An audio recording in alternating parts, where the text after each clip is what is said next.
இலங்கை ஒலிபரப்பு கூட்டு தாபனம் முஸ்லிம் சபை நேரம் காலை 9 மணி 1 நிமிடம். நாம் இப்பொழுது கோவிட்-19 உரையாடல் விழிப்புணர்வு நிகழ்ச்சி ஒன்றை நேர்களுக்காக வழங்கவிருக்கின்றோம். இலங்கையில் மட்டுமல்ல, உலகத்திலேயே பேசுபொருளாக காணப்படுகின்ற கோவிட்-19 வைரஸை கட்டுப்படுத்துவது அல்லது அதனை வெற்றி கொள்வது சம்பந்தமாக நாம் இப்பொழுது பேசவிருக்கின்றோம்.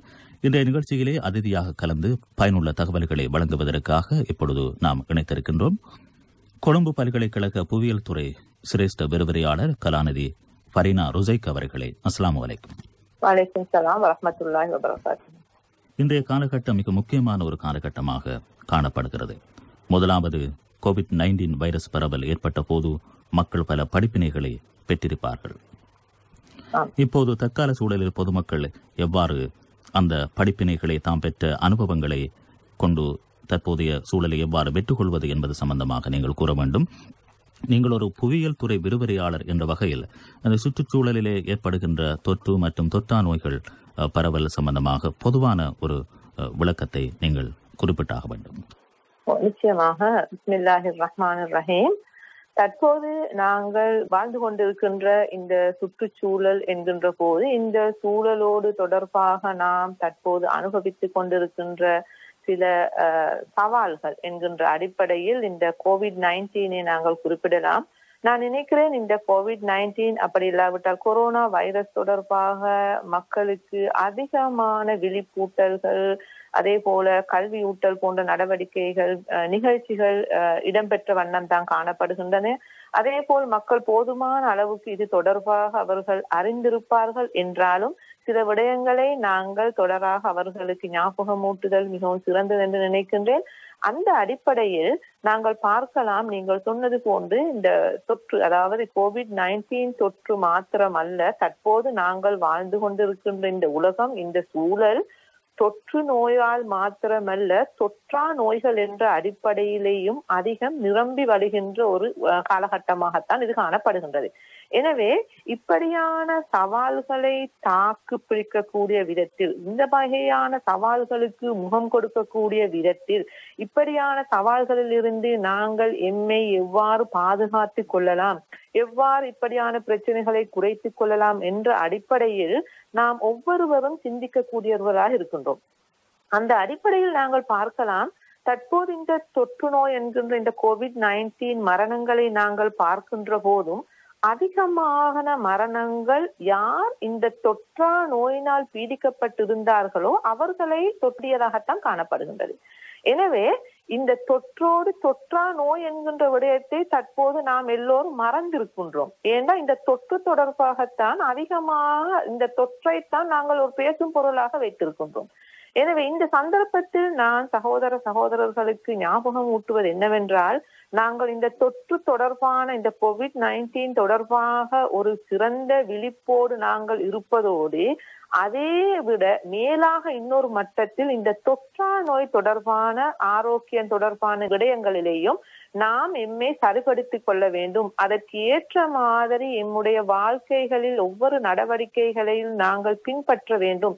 இந்த இரண்டு ஆரோக்கிய சீர்கேடுகளும், தொற்றா என்கின்ற இரண்டையும் நாங்கள் எவ்வாறு கட்டுப்படுத்துவது, எவ்வாறு குறைந்த விதத்தில் அதனுடைய தாக்கங்களில் இருந்து நாங்கள் எம்மை மீட்டிக் கொள்வது என்ற அடிப்படையில் நாங்கள் சிந்திக்கக்கூடியவர்களாக இருக்கின்றோம். அந்த அடிப்படையில் நீங்கள் பார்க்கலாம், இந்த அதாவது இன்னும் 10 வருடங்களுக்குள், அதாவது பல ஆய்வுகள் வெளிவந்து வண்ணம் காணப்படுகின்றது, இன்னும் 10 வருடங்களுக்குள் தற்போது இருக்கின்ற அந்த புவி உஷ்ணம், அதாவது சூழல் உஷ்ணம், அதாவது வெப்பம் என்று சொல்லுவோம், குளோபல் வார்மிங் என்று, இது இன்னும் 10 வருடங்களுக்குள் 4 பாகையால் 4 டிகிரிஸால் அதிகரிக்கும் என்று எதிர்ப்பு கூறப்பட்டுள்ளது. அப்போது நாங்கள் நினைக்க வேண்டும், இந்த புவி உஷ்ணமடைதல் என்கின்ற இந்த நிகழ்வில் இருந்து, இந்த சுற்றுச்சூழல் நிகழ்வில் இருந்து எம்மால் தப்ப முடியுமா? தப்ப முடியவே முடியாது. எனவே இப்படியான ஒரு சுற்றுச்சூழல் நிலைப்பாடு எதிர்காலத்தில் ஏற்படக்கூடியதாக இருக்கின்றது. இவற்றை நாங்கள் எவ்வாறு தணிக்கலாம், எவ்வாறு குறைக்கலாம் என்ற விடயத்திலும் நாம் சிந்திக்க வேண்டும். எனவே தற்போது இருக்கின்ற இந்த சூழலில் தொற்றா நோய்கள் தொடர்பாக நாங்கள் அதிகம் கவனம் செலுத்தவும் வேண்டும். அதே போல் தொற்று நோய்கள் என்கின்ற விடயத்திலேயும் நாங்கள் எவ்வாறு எம்மை நாங்கள் பாதுகாத்துக் கொள்ள வேண்டும், அதே போல் சுகாதார அமைச்சு, அதே போல் பாதுகாப்பு பிரிவினர்கள் சொல்லப்பட்டிருக்கின்ற அந்த வழிகாட்டல்களை நாம் எவ்வாறு சரிவர நேர்த்தியாக பின்பற்ற வேண்டும், அவ்வாறு பின்பற்றுவதன் மூலம் எவ்வாறு இந்த வகையான தொற்றுக்களில் இருந்து எம்மை பாதுகாத்துக் கொள்ளலாம் என்ற விடயத்திலும் நாம் சிறந்த முறையில் கண்ணோட்டத்தை செலுத்த வேண்டியவர்களாக இருக்கின்றோம். அதே நேரம் நான் இந்த இடத்தில் குறிப்பிட வேண்டும் ஒரு முக்கியமான விடயம், இவ்வாறு இந்த சுற்றுப்புறத்தில் ஏற்படுகின்ற மாற்றங்கள் இனிவரும் காலங்களில் மேலும் நீரோடு தொடர்பான, வலியோடு தொடர்பான, மேலும் நுளம்பு போன்ற நுண்ணங்கிகள், நுளம்பு அதாவது கொசுக்கள் போன்றவைகளோடு தொடர்பான, காவிகளோடு தொடர்பான, நுண்ணங்கிகளோடு தொடர்பான இந்த நோய் சூழலுக்கு அதிகம் காரணமாக இருக்கலாம். எனவே நாங்கள் நினைக்க கூடாது இந்த COVID-19 நாங்கள் முடித்து விட்டால், இதிலிருந்து நாங்கள் வெற்றி விட்டால் ஒரு ஆரோக்கியமான சுற்றுப்புற சூழல் எமக்கு எதிர்காலத்தில் இருக்கும், நான் நிம்மதியாக வாழலாம் என்கின்ற அந்த எண்ணத்தை நாங்கள் சற்று யோசிக்க வேண்டும். நாம் எவ்வாறு இனிவரும் காலங்கள் இதைவிட அதிகமான தொற்றுக்களாலும் சூழல் மாசுக்களாலும் ஆரோக்கிய சீர்கேடுகள் ஏற்படுவதற்கு இடம் இருக்கின்றன. எனவே அப்படியான சூழ்நிலையான அப்படியான சவால்களை நாங்கள் எவ்வாறு சமாளிப்பதற்கு நாம் எம்மை தயார் செய்து கொள்ள வேண்டும் என்ற விடயத்திலேயும் அதிகமாக நாங்கள் ஒவ்வொருவரும் சிந்திக்க வேண்டியவர்களாக இருக்கின்றோம். எனவே தயவு செய்து சகோதர சகோதரிகள், பிள்ளைகள், அதாவது பாடசாலை செல்கின்ற பிள்ளைகளாக இருக்கலாம், அனைவருக்கும் இது தொடர்பாக தனது குடும்ப மட்டத்தில் அங்கிருக்கின்றவர்கள், அங்கிருக்கின்ற குடும்ப அங்கத்தினர்களுக்கு இது தொடர்பாக விழிப்பூட்டல்களை மேற்கொண்டு எவ்வாறு இப்படியான சுற்றுப்புற சூழலில் நாங்கள் நேர்த்தியாகவும் சிறப்பாகவும் வாழ வேண்டும், ஆரோக்கியமான சமுதாயமாக நாங்கள் எப்படி காணப்பட வேண்டும் என்ற விடயத்தில் நாங்கள் ஒவ்வொருவரும் ஒவ்வொருத்தரை விழிப்பூட்டல், அறிவூட்டல் என்கின்ற அந்த விடயத்தில் நாம் எமது கவனத்தை செலுத்த வேண்டும் என்பதை நான் இந்த இடத்தில் குறிப்பிட்டுக் கொள்ள விரும்புகின்றேன். ஆம், உண்மையிலேயே தொற்று நோய் பரவல் சம்பந்தமாகத்தான் இந்த காலகட்டத்திலே அதிக கவனம் செலுத்தப்படுகிறது, COVID-19 தொற்று வைரஸ் காரணம். ஆனால் தொற்றா நோய் பற்றி நாம் விழிப்புணர்வுடன் இருக்க வேண்டும் என்பது பற்றி குறிப்பிட்டீர்கள். மேல் மாகாணத்திலே மற்றும் தனிமைப்பட்ட பிரதேசங்கள் தவிர்ந்த நாட்டின் அனைத்து பகுதிகளிலும் உள்ள பாடசாலைகளில் நாளை மீண்டும் கல்வி நடவடிக்கைகள் ஆரம்பமாகும் என்று கல்வி அமைச்சு அறிவித்திருக்கிறது. தரம் 6 முதல் 13 வரையான வகுப்புகளுக்காக பாடசாலைகள் மீண்டும் நாளை திறக்கப்படவிருக்கிறது. இந்த காலகட்டத்தில் சுகாதார வழிமுறைகளை பின்பற்றி எவ்வாறு எமது கல்வி நடவடிக்கைகளை மேற்கொள்ள முடியும் என்பது பற்றி கூறுங்கள். அது சம்பந்தமாக. நிச்சயமாக தற்போது நாங்கள் இருந்து கொண்டிருக்கிறோம் தனிமைப்படுத்தப்பட்ட அதிகமான இலங்கையில் அதிகமான மாவட்டங்களில் இந்த தனிமைப்படுத்தல் என்கின்ற அந்த பகுதிகள் பிரதேசங்கள் காணப்படுகின்றது. என்றாலும் கூடுதலான ஒரு மிக மோசமாக தாக்கப்பட்ட ஒரு பிரதேசமாகத்தான் இந்த வெஸ்டர்ன் ப்ரொவின்ஸ், அதாவது மேல் மாகாணம் காணப்படுகின்றது. எனவே மேல் மாகாணம் தவிர்ந்த ஏனைய பகுதிகளில் இவ்வாறு பாடசாலைகள் ஆரம்பிக்கப்படுவதாக அறிவுறுத்தல்கள் கொடுக்கப்பட்டிருக்கின்றது. இந்த விடயத்தில் நாங்கள் யோசிக்க வேண்டும். இந்த இடத்தில் பெற்றார் மிகவும் அவதானமாக தனது பிள்ளைகளை எவ்வாறு பாடசாலைக்கு நாங்கள் அவர்களை செலுத்த வேண்டும், அதாவது பாடசாலைக்கு தனது பிள்ளைகளை எவ்வாறு பாதுகாப்பான முறையில் அவர்களை அனுப்ப வேண்டும், அவர்களுக்கான வழிகாட்டல்களை நாம் எவ்வாறு சொல்லிக் கொடுக்க வேண்டும் என்ற விடயத்தில் முழு பொறுப்பையும் அந்த பெற்றார், தாய் தகப்பன் எடுக்க வேண்டும்.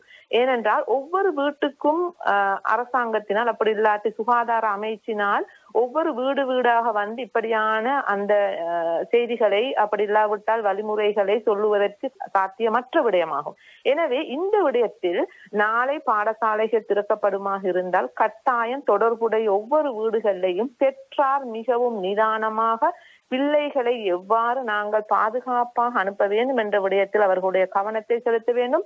இந்த இடத்தில் பெற்றார் மிகவும் சொல்ல வேண்டிய விடயம் என்னவென்று சொன்னால், பிள்ளைகளுக்கு எவ்வாறு பிள்ளைகள் அவர்களுடைய அந்த சமூக இடைவெளிகளை பேண வேண்டும், பாடசாலைகளுக்கு அவர்களை எவ்வாறு தனது உணவுப் பொதிகளை அவர்களுக்கு கொடுக்க வேண்டும், உணவு சாப்பாடுகளை கொடுத்து அனுப்ப வேண்டும், அவர்களுக்கான நீர், குடிக்கின்ற நீர், அவர்களுடைய அந்த வாட்டர் பாட்டில் அதை அவர்கள் மாத்திரம் பயன்படுத்தக்கூடியதாக இருக்க வேண்டும். சில நேரம் நாங்கள் பார்த்திருக்கணும், ஆரம்ப காலங்களில் தனது நீர், அதாவது வாட்டர் பாட்டிலை அவர்கள் நீர் குடிக்கின்ற அந்த கப்புகளாக இருக்கலாம், பாட்டிலாக இருக்கலாம், இவற்றை நண்பர்களுக்கும் கொடுப்பார்கள். எனவே தற்போது நாங்கள் இருக்கும் இந்த தொற்று நிறைந்த இந்த காலகட்டத்தில் அப்படியான பகிர்ந்து தான் பாவித்ததை அடுத்தவருக்கும் கொடுக்கின்ற அந்த விடயம் ஒரு நல்ல விடயமாக காணப்படவில்லை. ஏனென்றால் தொற்று அடுத்தவர்களுக்கு இலகுவாக அது செல்வதற்கு வழியாக காணப்படும். எனவே தன்னுடைய பாத்திரங்களை, தன்னுடைய உணவுகளை, தன்னுடைய அந்த பொருட்களை தான் மாத்திரம் பயன்படுத்த வேண்டும் என்கின்ற ஒரு நிர்பந்தத்துக்குள் நாங்கள் காணப்படுகின்றோம். எனவே பெற்றார் இது தொடர்பாக பிள்ளைகளுக்கு சரியாக அவர்களுக்கு வழி நடத்த வேண்டும். தனது உணவுகளை அதே போல சிறந்த முறையில், நேர்த்தியான முறையில் முகக்கவசங்கள், மாஸ்க் என்று சொல்லக்கூடிய அந்த முகக்கவசங்களை சிறந்த முறையில் அவர்கள் அணிய வேண்டும். சிலர் அணிந்திருப்பார்கள், அது சரியாக அவை போடப்படாமல் காணப்படும். எனவே எவ்வாறு அது உண்மையாக, அதாவது நேர்த்தியாக அவை அணியப்பட வேண்டும் என்ற விடயத்தையும் அவர்கள் பிள்ளைகளுக்கு கற்றுக் கொடுத்து அது தொடர்பான விடயங்களை அவர்களுக்கு சொல்லிக் கொடுக்க வேண்டும். அதே போல் அவர்களுடைய கை கழுவுகின்ற விடயங்கள், சிறந்த முறையில் சவர்க்காரமிட்டு நேர்த்தியாக எவ்வாறு கைகளை கழுவ வேண்டும் என்ற விடயங்கள் தொடர்பாக பிள்ளைகள் அடிக்கடி ஞாபகம் ஊட்டப்பட வேண்டும். என்ற சிறுவர்கள் மறந்து விடுவார்கள். எனவே பெற்றார்களுக்கு பாரிய பொறுப்பு காணப்படுகின்றது இந்த விடயத்தில். அவர்களுக்கு கொடுக்கின்ற உணவுகளை வீடுகளில் சமைத்து கொடுங்கள். அவர்கள் கேன்டீன்கள், வேறு கடைகளில், தெருகளில் வாங்குவதை விட்டு அவர்களுக்கு வீடுகளில் சாப்பாடுகளை சமைத்து கொடுங்கள். அவர்களுக்கு குளிர்பானங்களை இந்த நாட்களில் நீங்கள் கொடுக்க வேண்டாம். சுத்தமான நீரை கொடுத்து அனுப்புங்கள். அதே போல நாங்கள் பார்க்க வேண்டும், அவர்களுக்கு கொடுக்கப்படுகின்ற உணவுகள் அதிகம் நோய் எதிர்ப்பு சக்தியை உடம்பில் ஏற்படுத்தக்கூடிய, நோய் எதிர்ப்பு சக்தியை அதிகம் தாங்கக்கூடிய விதத்தில் இருக்கின்ற போசாக்கான உணவுகளை பிள்ளைகளுக்கு கொடுங்கள். அதிகமாக இந்த ரெடிமேட் ஃபுட், அதாவது உடன் சமைத்து கொடுக்கப்படுகின்ற, அப்படி இல்லாவிட்டால் மேற்கத்திய மோகத்தினால் நாங்கள் கவரப்பட்டிருக்கின்ற சில உணவு வகைகளை கொடுக்க வேண்டாம். முடியுமான வரையில் அவர்களுக்கு அந்த போசாக்கான உணவுகளை கொடுத்து அவர்களுடைய நோய் எதிர்ப்பு சக்திகளை அதிகரிக்கக்கூடிய உணவு வகைகளை கொடுத்து அனுப்புங்கள். அதே போல பிள்ளைகளுக்கு சொல்ல வேண்டும், பாடசாலைகளுக்கு சென்றால் கூடுதலாக நண்பர்மார்களோடு அதிகம் நெருக்கமாக பழகி நெருக்கமாக உரையாடுகின்ற அந்த விடயத்தை தவிர்த்து கொள்ள வேண்டும். முடியுமான வரையில் பாடசாலை விட்ட உடனடியாக வீடு திரும்பக்கூடிய அந்த விடயங்களையும் அவர்களுக்கு சொல்ல வேண்டும். அதிகமாக பாடசாலை விட்ட பிறகு பாடசாலைகளில் மாணவர்கள் நண்பர்களோடு நேரத்தை கழிப்பார்கள். எனவே அத்தியாவசியமாக நடக்க வேண்டிய அந்த வேலைகள் நடந்தவுடன் திருப்பி வீட்டுக்கு மேலதிகமான வேலைகளை செய்யக்கூடிய அந்த நிலை காணப்பட வேண்டும். இது தொடர்பாக தெளிவான விதத்தில் பிள்ளைகளுக்கு தாய் தகப்பன், பெற்றார் அவர்களுக்கான அறிவுறுத்தல்களை கொடுக்க வேண்டும். அதே போல நாங்கள் பார்க்கலாம், அவர்கள் பாடசாலை விட்டு வருகின்ற வேளையில் அவர்களுடைய கை, அதே போல கால் போன்றவைகளை சுத்தமாக கழுவி விட்டு வீட்டுக்குள் வருவதற்கும், அதே போல் அவர்கள் உடுத்திருக்கின்ற அந்த உடைகள் கலற்றி கழுவப்பட வேண்டும். வெளியில் யார் சென்று விட்டு வருகின்றார்களோ அவர்கள் சுத்திகரிக்கப்பட்டவர்களாகத்தான் வீடுகளுக்குள் திரும்ப வேண்டும்.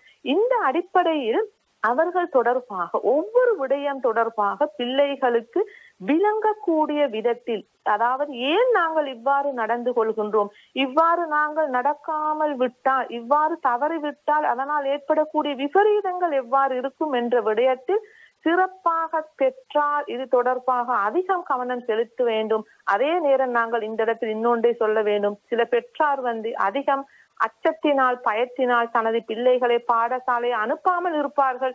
ஏனென்று சொன்னால் இந்த தொற்று நோய்க்கு பயந்து. அப்படி இல்லை, நாங்கள் இப்படியான பிரச்சனைகளுக்கு முகம் கொடுக்கவும் வேண்டும். எவ்வாறு இப்படியான பிரச்சனை, இந்த மாதிரியான சூழ்நிலைகளில் நாங்கள் பாதுகாப்பாக எப்படி என்பது நடவடிக்கையை நாங்கள் மேற்கொள்ள வேண்டும் என்கின்ற அந்த விடயத்தை நாங்கள் புரிந்து கொள்ள வேண்டும். அதே நேரம் அதுக்கு பழக்கப்படவும் வேண்டும். ஏன்னா இனி வரும் காலங்களில் எப்படியான தொற்றுக்கள் இன்னும் அதிகரிக்குமோ எப்படி என்று எங்களுக்கு சொல்ல முடியாது. என்றாலும் நாங்கள் அதற்காக வேண்டி எல்லா எங்களோட அத்தியாவசியமான நடவடிக்கைகள், பாடசாலை நடவடிக்கைகள், ஆபீஸ் வேலைகள், பல்கலைக்கழகங்களாக இருக்கலாம், இவற்றில் போய் நாங்கள் கல்வியை கற்க வேண்டும். ஆனால் கற்கின்ற வேதம், அதாவது நாங்கள் மேற்கொள்ளுகின்ற அந்த வழிமுறைகளை, சுகாதார அமைச்சு சொல்லி தந்திருக்கின்ற அந்த வழிமுறைகளை அதே போல நாங்கள் அவற்றினை நேர்த்தியாகவும் தூய்மையாகவும் மேற்கொள்வதோடு எமது அன்றாட நடவடிக்கைகளையும் நாங்கள் பூர்த்தி செய்து கொள்ள வேண்டும். அப்படி இல்லாவிட்டால் எமக்கு இந்த உலகத்தில் வாழ்வது மிகவும் கஷ்டமாகி போய்விடும். எனவே இந்த விடயத்தில் பெற்றார் பிள்ளைகளை பயந்து அச்சம் கொண்டு நாங்கள் பாடசாலைக்கு அனுப்ப மாட்டோம், அப்படி இல்லாவிட்டால் பல்கலைக்கழகங்களுக்கு அனுப்ப மாட்டோம் என்கின்ற விடயத்தில் இருந்து ஒரு சற்று தளர்ந்து எப்படி நாங்கள் அவர்களை நேர்த்தியாக சரியான முறையில் அவர்களை அந்த இடத்துக்கு செலுத்தி அவர்கள் பாடசாலை பல்கலைக்கழகங்களுக்கு சிறப்பான முறையில் சென்று அங்கிருந்து அவர்கள் அதாவது முறையான முறையில் அவர்கள் எவ்வாறு வீடு திரும்ப வேண்டும், வீடு திரும்பியவுடன் எவ்வாறு இருக்க வேண்டும் என்ற விடயத்தில் கூடிய கவனம் செலுத்தக்கூடியவர்களாக இருக்கின்றார்கள். அதே நேரம் நான் நினைக்கிறேன், இது தொடர்பான அந்த பாதுகாப்பு முறைகள் தொடர்பாக அனைத்து பெற்றாரும் போதுமான அளவுக்கு அறிந்திருக்கின்றார்கள் இதுவரையில். ஏனென்றால் இது தொடர்பான அதிகமான அறிவுறுத்தல்கள் பல்வேறுபட்ட சமூக ஊடகங்கள் ஊடாகவும், அதாவது வாட்ஸ்அப், பேஸ்புக் போன்ற ஊடகங்களின் ஊடாகவும், அதே போல வானொலிகள், தொலைக்காட்சிகள் ஊடாகவும் பல்வேறுபட்ட அவேர்னஸ், அதாவது விழிப்பூட்டல் நிகழ்ச்சிகள் இடம்பெற்ற வண்ணம் தான் இருக்கின்றது. எனவே இது தொடர்பான போதுமான அறிவு எல்லா பெற்றார்களுக்கும் இருக்கின்றது. எனவே தயவு செய்து பாடசாலைகளுக்கு பிள்ளைகளை அனுப்புகின்ற போது அவர்களுக்கு கொடுக்கக்கூடிய அந்த வழிகாட்டல்களை நல்ல முறையில் பெற்றால் கொடுத்து பாடசாலைகளுக்கு செலுத்த வேண்டும், அவர்களை அனுப்ப வேண்டும் என்ற விடயத்தை நான் இந்த இடத்தில் ஞாபகப்படுத்திக் கொள்ள விரும்புகின்றேன். புவியியல் துறை சிரேஷ்ட விரிவுரையாளர் கலாநிதி பரீனா ருசைக் அவர்களே, எப்படியும் வாழலாம் என்றல்லாமல் இப்படித்தான் வாழ வேண்டும் என்பது பற்றி எமது மார்க்கம் தெளிவாக கூறியிருக்கிறது. அதற்கான வழிகாட்டல்களையும் வழங்கியிருக்கிறது.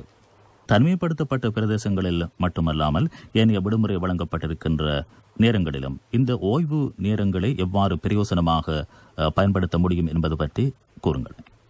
நிச்சயமாக நீங்கள் சொன்னது போன்று சிலர் நினைக்கிறார்கள் எப்படியோ வாழ்ந்து விட்டு போவோம் என்று சொல்லி போட்டு, அப்படி இல்லை. எப்படியும் வாழ்ந்துவிட்டு போவது அல்லை ஒரு சிறந்த மனிதனுடைய, ஒரு முஸ்லிமுடைய ஒரு நல்ல பண்பு. நாங்கள் இப்படித்தான் வாழ வேண்டும். இஸ்லாம் எமக்கு சிறந்த வாழ்க்கை முறைகளை கற்றுத்தந்துள்ளது. உண்மையாகவே நாங்கள் இஸ்லாம் எமக்கு கற்றுத்தந்துள்ள சிறந்த வாழ்க்கை முறைகளை நாங்கள் பேணி நடந்தோம் என்று சொன்னால் இப்படியான தொற்றா நோய்களில் இருந்து எம்மை அதிகம் மிகவும் முழுமையாக எம்மை பாதுகாத்துக் கொள்ளலாம். நாங்கள் நினைக்கலாம் இஸ்லாம் எங்களுக்கு கற்றுத்தந்துள்ள முழுமையான இந்த வாழ்க்கை வாழ்க்கை நெறிமுறை தொடர்பாக நாங்கள் சிறந்த முறையில் உள்வாங்கப்பட்டவர்களாக இருந்தோமே ஆனால் நாங்கள் உண்மையாக ஒரு சிறந்த ஆரோக்கியமான மனிதர்களாக விளங்குவோம். நாங்கள் பார்க்கலாம் இஸ்லாத்தில் அதிகமாக எப்படி உணவு உண்ண வேண்டும், எந்த வேளையில் உண்ண வேண்டும், எப்படி உண்ண வேண்டும், எந்த அளவுக்கு நீர் பருக வேண்டும், உணவு உண்பதற்கு முன் நாங்கள் எவ்வாறு எமது கைகளை சுத்தமாக கழுவ வேண்டும், உணவு உண்கின்ற போது எவ்வாறு நாங்கள் உட்கார அமர வேண்டும், இப்படி ஒவ்வொரு விடயங்கள் தொடர்பாகவும் நுணுக்கமாக சிறப்பாக எமக்கு எடுத்து காட்டியிருக்கின்றன. எனவே இந்த இடத்தில் நாங்கள் புதிதாக பழகுவதற்கு எதுவுமே இல்லை. ஏனென்றால் நாங்கள் சிறந்த முறையில் இஸ்லாம் எனக்கு சொல்லித்தந்த வாழ்க்கை முறைகளை பின்பற்றக்கூடியவர்களாக நாம் இருந்தால் நாம் இப்போது சொல்லுகின்ற விடயங்கள் எதுவுமே எமக்கு புதிதல்ல. எனவே எப்படியும் வாழலாம் என்பதை விட இப்படித்தான் சிறந்த முறையில் நாங்கள் நேர்த்தியாக சிறப்பாக வாழ வேண்டும். அவ்வாறு வாழ்ந்தோம் என்று சொன்னால் ஒரு ஆரோக்கியமான ஒரு சிறந்த சமுதாயத்தை கட்டியெழுப்பதற்கு இந்த இஸ்லாமிய வாழ்க்கை முறை போதுமானதாக காணப்படுகின்றது. எனவே இந்த காலகட்டங்களில் அதிகமானவர்கள், அது ஆணாக இருக்கலாம், பெண்ணாக இருக்கலாம், பாடசாலை செல்லுகின்ற பிள்ளைகளாக இருக்கலாம், அதிகமாக இந்த தனிமைப்படுத்தப்பட்ட பிரதேசங்களில் நேரத்தினை எவ்வாறு செலவழிக்கின்றார்கள், எவ்வாறு இந்த நேர முகாமைத்துவம் காணப்படுகின்றது, நேரங்கள் வீணடிக்கப்படாமல் அவற்றினை எவ்வாறு உச்ச பயனை பெற்றுக்கொள்ளக்கூடிய விதத்தில் நாங்கள் அவற்றினை செலவழிக்கலாம் என்ற விடயத்தில் குறிப்பாக நாங்கள் கண்ணோட்டம் செலுத்த வேண்டும். அதிகமாக நாங்கள் பார்க்கின்றோம், சிலர் பேசுகின்ற போது, கதைக்கின்ற போது ஒரு வகையான உள ரீதியிலான தாக்கத்துக்கு இவர்கள் ஆளாகி இருக்கின்றார்கள். சொல்லுவார்கள், ஐயோ வேலைக்கு போகவில்லையே, அதே போல பாடசாலைக்கு போகவில்லை, எல்லாம் ஆன்லைன் ஸ்டடீஸாகத்தான் காணப்படுகின்றது. ஒரு செட்டப், அதாவது ஒரு வகையான தளர்வு, ஒரு வகையான உள ரீதியிலான தாக்கத்துக்கு உட்பட்டவர்களாக காணப்படுகின்றார்கள். ஏன் அப்படி? நான் நினைக்கிறேன், இப்படி அந்த உள ரீதியிலான தாக்கத்துக்கு உட்பட்டவர்களாக இருக்கிறேன் என்று கதைக்கின்றவர்கள் அதிகம் நேரத்தை வீணாக செலவழிப்பவர்களாகத்தான் இருப்பார்கள். உண்மையாகவே இந்த காலகட்டத்தில் நேரத்தை சிறந்த முறையில் பயன்படுத்துகின்றவர்களுக்கு இந்த உளரீதியிலான தாக்கமோ, அப்படி இல்லாவிட்டால் ஒரு வகையான தளர்ந்த கோலத்தில் கரைக்கின்ற அந்த தன்மையோ வராது. ஏனென்றால் அவர்களுக்கு அதிகம் அந்த வேலை, அதாவது அவர்களுடைய அந்த நேர சுசிப்படி அதிகமான வேலைகள் இந்த காலகட்டத்தில் அவர்கள் வீட்டு மட்டத்தில் இருந்து கொண்டு செய்கின்றார்கள். நான் ஏற்கனவே குறிப்பிட்டேன், நாங்கள் வாழ்ந்து கொண்டிருக்கின்ற இந்த சுற்றுப்புற சூழல் அதிகமான சூழலியல் மாற்றங்கள் ஏற்பட்டு கொண்டு வருகின்றன. குறிப்பாக இந்த புவி உஷ்ணமடைதல், இந்த புவி உஷ்ணமடைதலை நாங்கள் எவ்வாறு கட்டுப்படுத்தலாம், எவ்வாறு நாங்கள் குளிர்ச்சியான தூய்மையான பசுமையான சூழலை பேணலாம், அவ்வாறு பேணுகின்ற போதுதான் இந்த புவி உஷ்ணமடைதலை கட்டுப்படுத்துவதற்கு அது எமக்கு உதவியாக இருக்கும். இந்த அடிப்படையில் இதை சிந்திப்பதற்கு சந்தர்ப்பமாக காணப்படுகின்றது. எனவே வீட்டு மட்டத்தில் இருக்கின்ற ஆண் பெண்கள், அதே போல மாணவர்கள், இவர்கள் என்ன செய்யலாம்? அவர்களுடைய அந்த நடவடிக்கைகள், அவர்களுடைய தேவையான நடவடிக்கைகளை வீட்டு மட்டத்தில் இருந்து கொண்டு முடித்தவுடன் ஏனைய நேரங்களில் தமது சுற்றுப்புற சூழலில் சிறந்த முறையில் மரநடுகைகளை மேற்கொள்ளலாம். பல பயன்களை தரக்கூடிய சில தாவர இனங்களை மேற்கொள்ளலாம். அவற்றிலிருந்து அவர்கள் பிரயோஜனம் பெறக்கூடிய விதத்தில் அவற்றினை அவர்கள் செய்யக்கூடியனவாக இருக்கும். பார்க்கலாம், அதிகமாக இந்த காலகட்டங்களில் அதிகமான பயிர்கள், அதாவது விவசாய பயிர்கள் அப்படி இல்லாவிட்டால் அன்றாட நாங்கள் உணவு தேவைக்கு எடுக்கக்கூடிய சில பயிர்களை சிலர் மேற்கொள்கின்றார்கள். உண்மையிலே அது அவர்களுக்கு பொருளாதார ரீதியில் அது ஒரு பயனுள்ளதாகவும், அதே நேரம் நாங்கள் பார்க்கலாம் அது சூழலுக்கு ஒரு பச்சை தாவர இனங்களை அதிகரிக்கின்ற ஒரு வண்ணமாக இருப்பதனால் அது சூழலினுடைய தூய்மைக்கும் அது காரணமாக, பசுமை குளிர்ச்சிக்கும் ஒரு காரணமாக இருக்கின்றது. எனவே அதே நேரம் அப்படியான, அதாவது சுற்றுப்புறத்தினை அலங்கரித்தல், தூய்மைப்படுத்தல் போன்ற நடவடிக்கைகளில் அனைவருக்கும் ஈடுபடலாம். மேலதிகமாக நாங்கள் பார்க்கலாம், உண்மையிலேயே நாங்கள் பார்க்கணும், குர்ஆன் அல்லாஹ் தஆலா சிறப்பாக ஒவ்வொரு இடங்களிலேயும் எங்களுக்கு ஞாபகப்படுத்துகின்றான். பழைய, அதாவது ஆரம்ப காலங்களில் இருந்த அந்த வரலாறுகள், இஸ்லாமிய வரலாறுகள் தொடர்பாக மூசா அலைஹிஸ்ஸலாத்தினுடைய காலத்தில், அதே போல நூஹ் அலைஹிஸ்ஸலாத்து வஸ்ஸலாம் அவர்களுடைய காலத்தில் இடம்பெற்ற சில சிற்றி வரலாறு தொடர்பாக அல்லாஹ் குறிப்பிட்டு காட்டுகின்றார். நீங்கள் ஏன் சிந்திக்கவில்லையா என்று சொல்லப்படுகின்றது. இந்த சிந்திக்கவில்லையா என்கின்ற விடயத்தை நீங்கள் சற்று சிந்தித்து பாருங்கள். தற்போது நாங்கள் இருந்து கொண்டிருக்கிற இந்த COVID-19 இந்த காலகட்டம் தொடர்பாக நீங்கள் சிந்தித்து பார்ப்பவர்களாக இல்லையா? ஏன் இப்படி இன்றைக்கு ஏற்பட்டிருக்கின்ற இந்த COVID-19 எமது நாட்டுல மாத்திரமல்ல, முழு உலகத்திலேயுமே ஒரு பயங்கரமான ஒரு தொற்றாக இது தொடர்பாக ஒரு பேசப்படுகின்ற முழு உலகம் நாடுமே முழு உலகமும் ஒரு ஸ்தம்பிதம் அடைந்த நிலையில் காணப்படுகின்றது. இது தொடர்பாக இஸ்லாமியர்களான நாங்கள் சற்று சிந்தித்து பார்க்க வேண்டும். ஏன் இப்படி ஒரு நிலை வந்திருக்கின்றது? ஏன் இப்படி இருக்கின்ற நிலையை நாங்கள் எப்படி வாழ்ந்து கொள்ள வேண்டும்? எப்படி நாங்கள் இஸ்லாம், குர்ஆன், ஹதீஸ் சொல்லப்பட்ட சில விடயங்களை எவ்வாறு நாங்கள் தொடர்புபடுத்தி சிந்தித்தவர்களாக நாங்கள் எமது வாழ்க்கையை நேரான வழியில் நாங்கள் எவ்வாறு செலுத்த வேண்டும்? இது தொடர்பாக சிந்திப்பதற்கு இந்த மேலதிகமான நேரங்களை நீங்கள் பயன்படுத்துங்கள். உங்களோட பிள்ளைகளுக்கு நீங்கள் கற்றுக் கொடுங்கள். அதாவது எப்படி நாங்கள் இஸ்லாத்தினுடைய அந்த வரலாற்று ரீதியாக காணப்படுகின்ற சில சிந்தனை துளிகளை பிள்ளைகளுக்கு நீங்கள் எடுத்து காட்டுங்கள். தற்போது நாங்கள் எவ்வாறு எமது வாழ்க்கை முறைகளை, பழக்க வழக்கங்களை நாங்கள் இஸ்லாமிய அடிப்படையில் நாங்கள் திசைதிருப்ப வேண்டும், எவ்வாறு நாங்கள் அதை பின்பற்றியவர்களாக முழுமையாக நடக்க வேண்டும் என்ற விடயம் தொடர்பாக அவர்களுக்கு அறிவுறுத்தல்களை மேற்கொள்ளுங்கள். சில நேரம் சில பெற்றாருக்கு சில நேரம் இது தொடர்பாக சற்று அவர்கள் பின்தங்கியவர்களாக காணப்பட்டாலும் சில அந்த வீடுகளில் படித்த பிள்ளைகள், படித்த மாணவர்கள் இருப்பார்கள். அவர்களுக்கு தனது பெற்றார்களையும் ஏனைய இளம் பிள்ளைகளையும் அவர்களுக்கு நல்ல முறையில் அவர்களுக்கு சில சிந்தனைகளை, சில அறிவுக்கான சில விடயங்களை அந்த படித்த பிள்ளைகளுக்கு முன்வைக்கலாம். எனவே இப்படி ஒவ்வொரு விடயங்களையும், சுற்றுப்புற சூழலை அழகுபடுத்தலாம், மரநடுகை போன்ற விடயங்களை நட்டு சூழலுக்கு நாங்கள் நல்ல விடயங்களை சேர்க்கலாம். அதே போல எமது வரலாற்று ரீதியிலான கண்ணோட்டங்களை பார்க்கலாம்.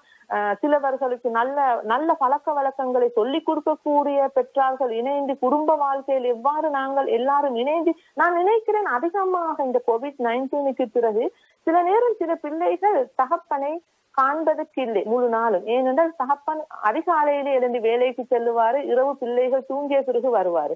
ஆனா இது ஒரு நல்ல சந்தர்ப்பத்தை அல்லாஹ் அமைத்து கொடுத்திருக்கிறான். எனவே இந்த நேரங்கள்ல தாய், தகப்பன், பிள்ளைகள் எல்லாரும் வீட்டுக்குள்ளே இருக்கின்றார்கள்.